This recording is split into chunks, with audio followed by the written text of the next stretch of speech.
Arvoisa herra puhemies! Koronavirus tekee rajua tuhoa suomalaisessa yritysmaailmassa, varsinkin ravintolasektorilla. Tätä tuskin kukaan pystyy enää kiistämään.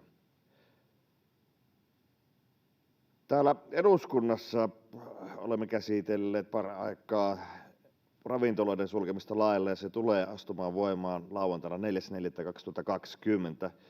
Kannattaa muistaa tuokin päivämäärä kaikkien näiden muidenkin päivämäärien joukossa. Lukemattomat ravintolat joutuvat lomauttamaan henkilöstönsä, jopa irtisanomaan, ja kaikkialla yritetään saada juoksevia kuluja karsittua mahdollisimman pieneksi, jotta yritykset eivät lankeisi konkurssiin. Yksi merkittävimmistä juoksevista menoista yrityksillä on vuokrat.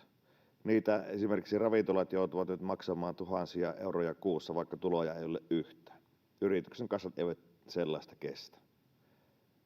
Moni vuokraantaja on tilanteen ymmärtänyt, pystynyt näkemään isomman kuvan tilanteesta ja tulleet merkittävästi vastaan vuokralaisiaan esimerkiksi alentamalla määräajaksi vuokria, jättämättä jopa niitä perimättä. Mutta edelleen on liian monta tapausta, jossa tätä isoa kuvaa ja tilanteen vakavuutta ei ole tunnistettu. On toki niinkin, että on olemassa vuokraantajia, joilla tämmöistä mahdollisuutta ei ole, mutta paljon on sellaisia, joilla on. Voisi tietysti kuvitella niin, että olisi vuokraajallekin suotuisampaa, että vuosia vuokralla ollut yritys pysyisi toiminnassa ja pääsi jatkamaan rajoitustoimien jälkeen.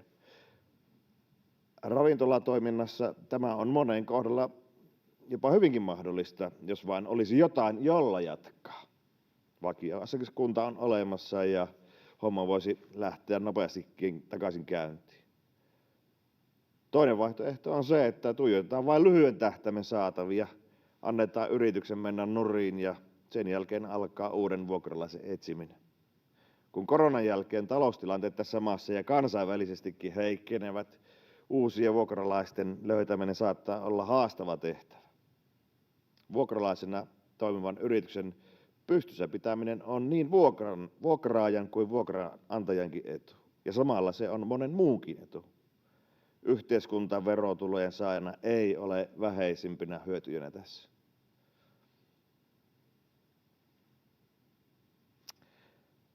Arvoisa puhemies! Yritysten vuokrien kohtuullistamisessa on kyse yhteiskuntavastuusta.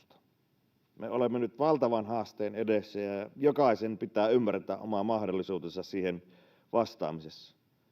Yritysten elossa pitäminen on ratkaiseva teko tässä taistelussa.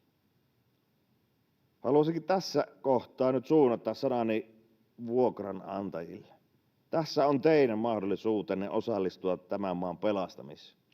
Älkää jättäkö sitä tilaisuutta käyttämättä.